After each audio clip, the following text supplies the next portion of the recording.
This is Talk of the Nation. I'm Michelle Martin in Washington. Neil Conan is on vacation. From the earliest days of the Republic, religion has been intertwined with the American story. From Columbus's voyage to the New World, financed in part from the properties confiscated during the Inquisition, from the Pilgrim's quest for religious freedom to America's founding documents, this has been a nation under God as well as law. But as America now confronts enemies abroad, animated in part by religion, as well as divisions at home over issues like gay rights and stem cell research, author Sam Harris says it is time to get religion out of public life. Harris first came to public attention with a book he wrote after the 9/11 attacks called The End of Faith. In it, he questioned whether the problem of young men killing people in the name of religion was not the young men, but religion itself. The book struggled to find a publisher at first, but when it did, Harris received critical acclaim, a prestigious literary award, as well as thousands of letters and emails from Christians who wrote to tell him he was wrong. Letter to a Christian Nation is a brief book that evolved from the letters he wrote in response to his critics. In it, he asks the provocative question, does faith have any place in a society that believes itself to be animated by reason? Today, we begin a two-part discussion on religion and politics. Tomorrow, we'll speak with religious leaders and thinkers who take a different view. And later in the program, Beirut-based journalist Rami Khouri reports on a recent visit to Dubai, where he sensed a shift developing among younger Arabs in their attitudes toward national identity. But first, Letter to a Christian Nation. Is religion the problem or the answer? If religion is based on faith and not reason, what is religion's role in determining public policy? Join the conversation. Our number here in Washington is 800-989-8255. That's 800-989-TALK. Our email address is talk@npr.org. Sam Harris joins us now from our studios at NPR West in Culver City, California. Welcome, Mr. Harris. Hi, Michelle. Thanks for having me. Thank you for coming. Who are you hoping to reach with this book? Well, really, everyone who's open to argument on this subject. I'm just profoundly worried about our situation in the world. We have a world that has been shattered quite unnecessarily by competing religious dogmas. We have Christians against Muslims, against Jews. We have societies reliably breaking down along these lines. And so I think civilization is really threatened primarily by the religious fragmentation of the human community, by religious impediments to clear thinking, and just by a willingness on the part of millions to sacrifice the real possibility of happiness in this world for what I consider to be a fantasy of a world to come. And so and yet it is taboo to criticize these competing certainties, and that's the dysfunction that I'm really talking about in both my books. Well, and just as a point of clarification for those who haven't had the opportunity to read it, it's called Letter to a Christian Nation, and you specifically talk about Christian theology at great length and with a depth that I frankly say indicates that you certainly have studied the topic. You're very familiar with the scriptures and so forth, but you are addressing all religions. Mm-hmm. You're not singling out Christianity per se. You really believe that religion itself is a negative force for the advancement of society, I would say. Yeah, and at a more general level than that, I'm talking about dogmatism. I'm talking about high levels of certainty uncoupled to the world of evidence and argument and rationality. And it's just that religion has more than its fair share of dogma, but if you can find dogma elsewhere, and we criticize it elsewhere. When people claim to be certain about things, they're clearly not certain about whether it's astrology is an exact science, or Elvis is still alive, or their neighbors are being abducted by space aliens. These are not ideas that have much currency in our culture because they're not coupled to good evidence and good argument. And yet you can have a president of the United States who talks as though he's in dialogue with the creator of the universe. And this is a double standard that I think we're all paying a terrible price for.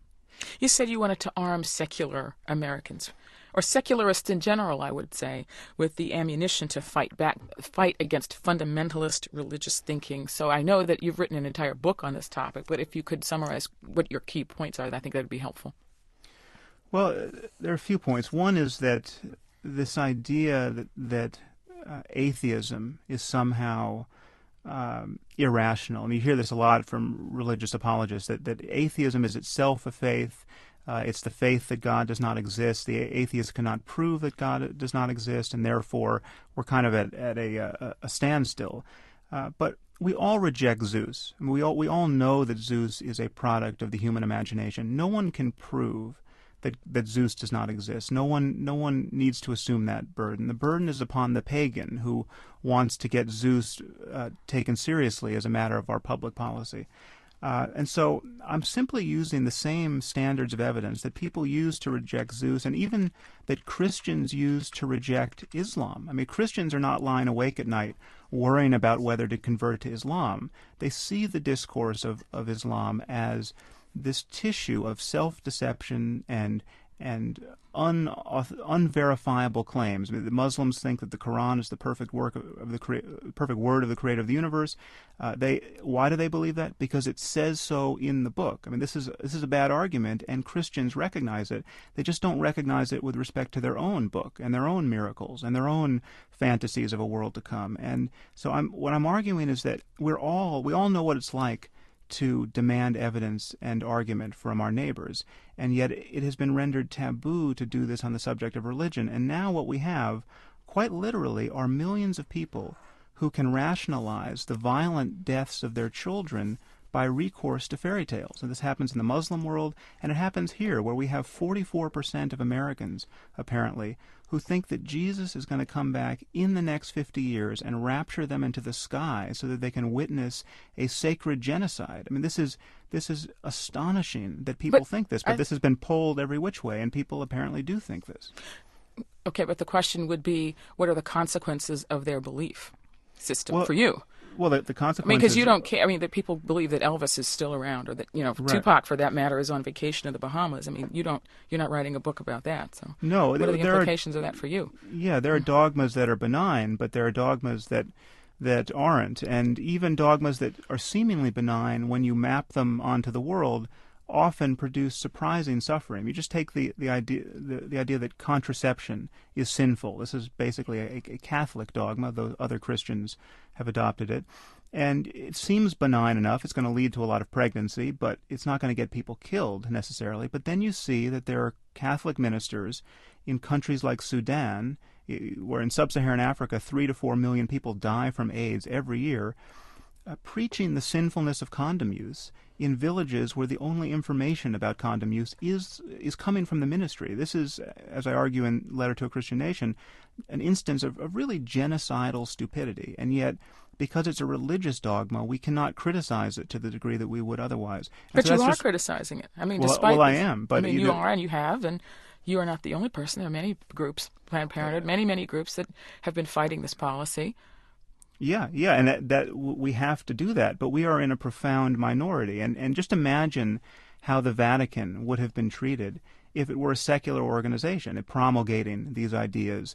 Not to mention the child molestation scandal in the Vatican. I mean, that it was treated in a way that would be unthinkable in a secular organization. Well, okay, all right. Let's go to a caller. Just because it appears that as I'm sure you know, that the whole question of how institutions protect themselves vis-a-vis persons who are inappropriate with children is now very much the talk of Washington D.C. Reference to Representative Mark Foley, and that's not a religious organization. But I take your point. Let's go to a caller. Let's go to St. Louis, Missouri, and Dave. Dave, what are your thoughts? Yeah, I just wanted to point out something. He seems to be overlooking, and what you just brought up, by the way, with the conduct of people and how they believe is what defines their actions. But also look at communism. It's anti-religion, anti-God, and so forth.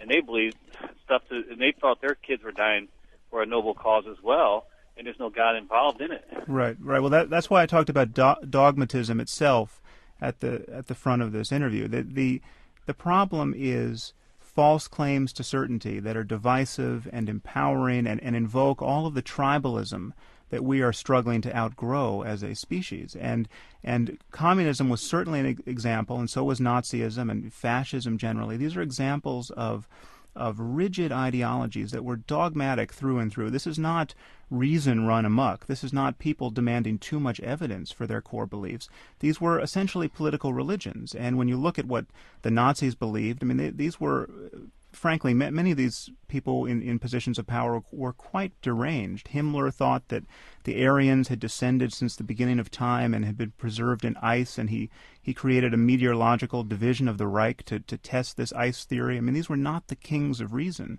And so I'm not arguing that we create gulags for people who believe in Jesus or in Islam. I'm saying that we simply need to throw off this taboo that keeps us from calling a spade a spade. And when a politician claims to be certain that Jesus is looking out for the American people, we have to deflate that certainty, because there's not a person alive who is certain that Jesus was born of a virgin and is coming back who really has good reasons for that certainty. Okay, and that's just not the kind of thing we know. Dave, thanks so much for calling us. Sam Harris, without being too personal, have you ever fallen in love? Oh, absolutely. Well, can't you make the same arguments about love that you do about faith? No, it can make people act crazy. It can make people do crazy things. It can make people do crazy, hateful things. And it can make people do crazy, wonderful things. It can make you dig inside yourself in ways you never anticipated. And it can enlarge your world. It can shrink your world. And you can't prove it. I mean, if somebody said, prove that you love this person, could you do it? Oh, of course you can. We know what we mean by love, and there's nothing irrational about love. There's nothing irrational about valuing love as an experience. Love is one of the most enriching experiences we have as human beings. But how is that any different from faith? How could you say, I can prove with scientific validity that I love this person and that I am right to love this person? How is it different? You don't need to. These are very different claims about reality. When you say you love someone, you are talking about the character of your experience. You're not making claims about the origin of certain books, the final events of human history, invisible entities who are doling out good fortune to you or not. I mean, religious claims are the reason why they're in conflict with science is because they purport to describe the way the world is and was and will be. And they are just claims made on bad evidence. I mean, faith is simply the license religious people give one another to make strong claims when reasons are not good enough. That's Mr. Harris? We need to take a short break. Sure. We're talking about religion and public life with author Sam Harris. We'll have more. I'm Michelle Martin. It's Talk of the Nation from NPR News.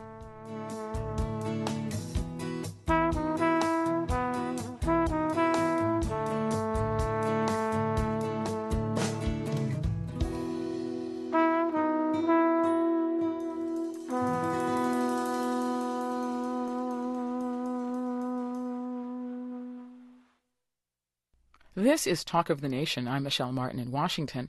We're talking with author Sam Harris. His new book, Letter to a Christian Nation, is a call to remove religion from public life. Tomorrow, we'll hear different views on this subject. Right now, though, we'd like to hear from you. Give us a call at 800-989-TALK. Our email address is talk@npr.org. Let's go to another caller. Let's go to Mesa, Arizona. And Jeff. Jeff, what's your question or comment? Yeah, I just wanted to ask the author, and first I want to compliment him. Right? I think he's very, very brave and very knowledgeable on this, and I think it's great he's bringing up these topics. But I wanted to ask, how would you define rationality or just rational thinking? Because my personal view is just that nothing really seems rational. I mean, what's the basis for the direction one takes or a nation takes when you say we just need to be rational? Well, it's a good question. It's actually a deep question when you talk about what rationality is at the level of the brain, because we now know from a variety of functional neuroimaging experiments that rationality and emotions are not entirely separable. I mean, there are kinds of reasoning that require a certain emotional functionality, and without that functionality, without being able to feel the difference between something being right and wrong or true and false, you're unable to reason, and you're unable to let your reason really inform your behavior. So it's actually quite a deep question scientifically, but we all know what reason is at the level of common sense. We all know that when someone makes extravagant claims, that should be based on really extraordinarily compelling evidence. And when it's not, we immediately discount these claims in every other area of our lives. And so just to take a specific example, because one thing I'm not discounting here is the fact that people have spiritual experiences. I think spiritual experience is one of the most interesting parts of the human experience, and it may be necessary, but What I'm arguing is that we can't make extravagant and divisive metaphysical claims on the basis of our spiritual experiences. If you go into a cave and pray to Jesus for 10 hours a day and feel more love than you've ever felt in your life and come out of that cave an extraordinarily good person, that's great. But what you have to observe is that there are Buddhists who do that and they never think about Jesus. There are Hindus who do that who never think about Jesus. So at the very least, it is only rational to conclude that there is a deeper principle here, and the principle is not that Jesus is the Son of God and that everyone who dies outside of his dispensation will spend eternity in hell. I mean, that is not the reasonable thing to conclude from the evidence. And so I'm just arguing that in our spiritual life and in our ethical life, we have to make intellectually honest conclusions and engage in intellectually honest dialogue. Okay, Jeff, thank you so much for calling. Okay, thank you. But yet, there are believers in all of these denominations or religious groups that you mentioned who do believe in interfaith dialogue, who do believe in that. Believe philosophically that they may call themselves Christian or Buddhist or whatever, but they believe that there are other paths to God than the one that they have personally chosen. But you're also critical of them. I mean, you're critical of fundamentalist Christians, but you're also critical of the so-called liberals or moderates in these other religions as well. Why is that? Yeah, well, there's a bit of a paradox here, and there's a tension between encouraging moderation, which I think we absolutely need to do, and especially in the Muslim world. We need moderate Muslims and Christians in dialogue, so that is a good thing intrinsically. And yet, the people who profess to be moderates, the people who do not take their books all that literally, and in many cases don't even read the books in their entirety, are in some perverse way uniquely unable to appreciate just how seriously their co-religionists take their dogmas. I mean, it's the moderate in our culture, and the religious liberal, the progressive, who, when he sees the jihadist look into the video camera saying things like, "We love death more than the infidel loves life," and then blows himself up, it's the moderate who's thinking, well, that's not really faith, that's propaganda, he did it for other reasons, he was brainwashed, and the moderate loses touch with the fact that, to speak specifically of the Muslim world at this moment, there really are people willing to blow themselves up simply because they think they can get to paradise that way, that martyrdom and death in defense of the faith really is, for a subset of the Muslim world, a genuine metaphysical belief. And we have people, well-educated, well-off people, willing to hit the wall at 400 miles an hour because of an expectation of eternal delights. And moderates almost systematically obscure that fact, and they talk about Islam really being a religion of peace, or Christianity really being a commitment to helping the poor. And it would be great if that were true, and we have to somehow make it true. But we have to be honest about what is animating the lives of millions of religious extremists. In effect, your criticism of religious progressives or liberals, if you will, is the same as the criticism that conservative Christians have of them, which is that they don't take religion seriously enough. Yeah. And the other thing is that they're just on very shaky ground theologically, because they're not being honest about where their moderation is coming from. It's not coming from the books. It's not like if you read the Bible more and more closely in its entirety, you find all these reasons to be a moderate Christian. You don't. God never says this is a metaphor, this is not to be taken literally, and certainly the God of the Quran never says that. Well, couldn't it be said, though, that God is in effect saying that by the very thing you criticize in the Bible, which is its counter-testimonies, that there are contradictions in the Bible? I mean, as you point out very ably in your book, that many of the birth story of Jesus, for example, is not the same, identical in its details. The testimony about when the crucifixion occurred is not consistent in its details. Right. And could it not be said that the reason that all of these books are considered inspired is to offer those counter-testimonies, to give humility to folks who would interpret them? Well, that's a very artful move that religious apologists have made over the centuries, that somehow the flaws of these books are really part of their virtues. And I just think that would be laughable in any other context. but the problem is the contradictions are not good enough. If you look at the Bible in its totality, it really does suggest that the creator of the universe hates homosexuals, at the very least homosexual men. I mean, it's not an accident that our Christian conservatives are talking about gay marriage as though it were the greatest moral issue of our time, because they do get that from a plausible reading of the Bible. Likewise, the Bible, a plausible reading of the Bible, would support the practice of slavery, not condemn it. I mean, nowhere does God or does Jesus condemn slavery, and yet you can cherry-pick the Bible and work up a rationale for abolitionism, which obviously the abolitionists did, and that was a good thing. But the truth of the matter is the slaveholders of the South were on firmer ground, and we got rid of slavery not because we looked more closely at the Bible, but because we looked more closely at our world. We looked more closely at the dogmas that were separating white from black, and realized that they were indefensible, and that it was indefensible to own other human beings and make them work for you. And that's part of a larger conversation that we need to have across the board. I want to take another call. I do want to ask you more about this, though, in a minute, but after we take this call, about what the world, according to Sam Harris, should look like. But let's go to a caller. Let's go to Toledo, Ohio, and Bob. Yes, thank you very much for taking my call. To lay the groundwork, I am a progressive or liberal Christian. I attend two churches, a fairly liberal church and a fairly conservative evangelical church. There are a lot of Christians who believe that the Bible is literally true, notwithstanding what to me seems clear evidence that it's not. When I run across them, I always ask them who came first, the animals or Adam, because Genesis gives us two answers to that question.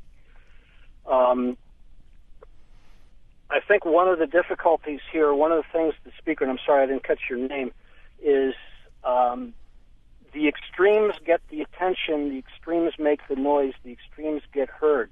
But there are a tremendous number of, in fact, moderate Christians who find our lives informed and enlightened by the Bible without taking every word literally. And as in many areas of life, the middle rarely gets heard, even though it's a significant number of people. Well, So, I would agree with you, Bob, except the extremes, unfortunately, are not that extreme. 53% of Americans think the universe is 6,000 years old, and we have no genetic precursors in the natural world apart from Adam and Eve. I mean, this is not extreme. This is a majority. I know, and I'll tell you, this is a mystery to me. I grew up on the East Coast. I'm in my late 50s. I don't think that I had ever met anyone who did not believe in evolution. I moved to Northwest Ohio about 9 years ago, and I started running into people who didn't believe in evolution. And at first I thought to myself, well, you're either dumb or you're uneducated. But I kept running into people who were clearly not dumb. They were clearly very well educated, and yet they still had that core belief. And it is a complete mystery to me as to how, educated people can still hold that belief. Yeah, well, it's actually not that mysterious when you see how well protected these beliefs are in our discourse. I can tell you, I'm getting a PhD in neuroscience.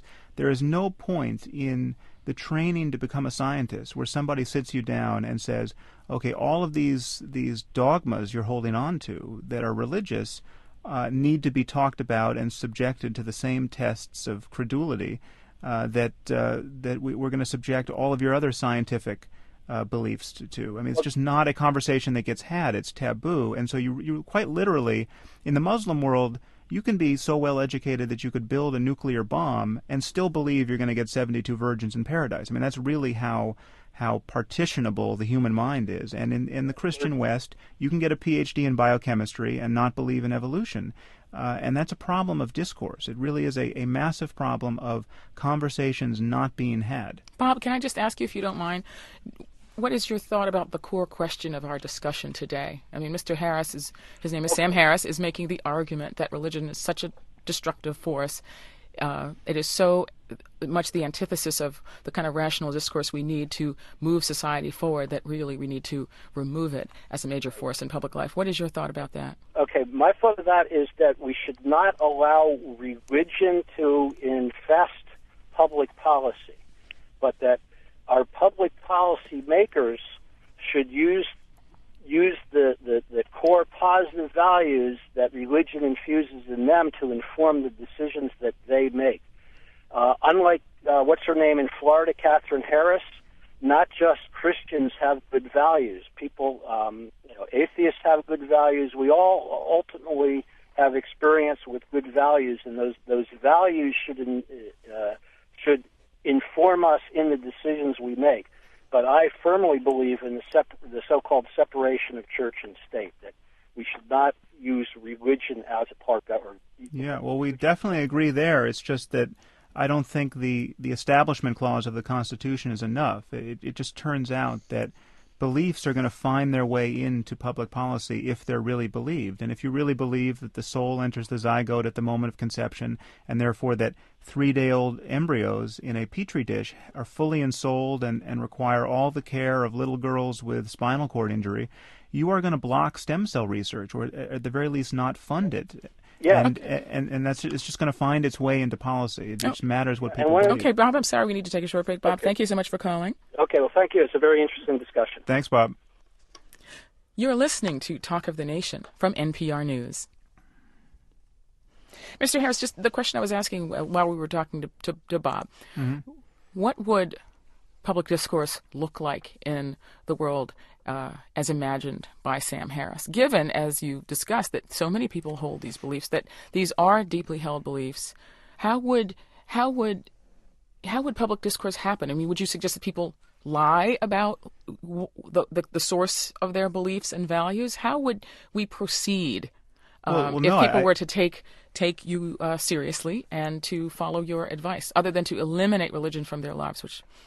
Or is that really the end goal? Well, I think we have to recognize that this world already exists to a significant degree in Western Europe and in countries like Canada and Australia and Japan, where you cannot be a public figure professing absolute certainty about the divine origin of the Bible and be taken seriously. I mean, these are embarrassing convictions in much of the world, and in fact, we are virtually alone in the developed world as a society that still conducts its national discourse under the shadow of religious literalism. And we are alone. I mean, if you look at, we have an institution like Patrick Henry College. This college started 6 years ago. It's only got 240 students. It promotes homeschooled Christian kids into government, essentially, and it places more interns in the White House now than any other university in the United States, more than Princeton, Harvard, Stanford, Yale. We got Patrick Henry University placing White House interns. Now, every student at Patrick Henry University signs a declaration of faith, which reads something like, all who die outside of Christ will be confined in conscious torment for eternity. I mean, this is apparently what you need to have in your brain if you're going to run the U.S. government. Okay, but what about the civil rights movement? I mean, what about the fact that these people, these activists, were very much animated by their faith and belief in a new world that could be brought here on Earth, that they, and the abolitionists, as you pointed out, were animated by faith? Well, I don't think they were. It's as Bob pointed out, morality is deeper than religious dogmatism. If you don't already know that cruelty is wrong before you read the Bible, you're not going to discover it by reading the Bible. And when you read the Bible and you encounter something like the Golden Rule, and you recognize it to be a brilliant distillation of your ethical intuitions, you are recognizing it on the authority of your intellectual intuitions, your ethical insights, and a larger discourse about ethics. And then when you read in the Bible that you're supposed to kill a girl for adultery, you reject that on the basis of a modern conversation about ethics. And so this idea that we get our morality out of religious dogma or religious faith, I think is an illusion. And it's readily seen as an illusion if you just ask what would have to be true of the world if it were so. I mean, atheists, if faith was important for morality, atheists should be terribly ill-behaved. I mean, I'm sorry. I'm intrigued by your statement that you don't know, or we don't believe that the abolition movement was animated by faith, or the civil rights movement for that matter. Isn't that a faith statement of yours? Well, no. You just look at Martin Luther King. I mean, he is the poster boy for the most benign and most energetic and socially responsible Christianity. I mean, he is the guy everyone goes to as an example of why Christianity and its connection to morality are unassailable. And when you look at where he got his commitment to nonviolence, He got it from Gandhi. He went to India to study with Gandhi's disciples. And Gandhi, where did he get his nonviolence? He got it from the Jains. The Jains are truly a religion of nonviolence. They're vegetarians. They won't kill a fly. No matter how dogmatic you get as a Jain, you're going to become less and less violent. So one problem here is that we have this one word, religion, as though it named a totally homogeneous class of human preoccupation. It doesn't. They're very different religions. Some are terrifying, some are benign. Mr. Harris, a very rich discussion. Perhaps Thank we you can so much, continue it Michelle. sometime. Yeah, take care. Sam Harris is the author of The End of Faith. His latest work is called Letter to a Christian Nation. He joined us from NPR West in Culver City, California. This is Talk of the Nation from NPR News. I'm Michelle Martin.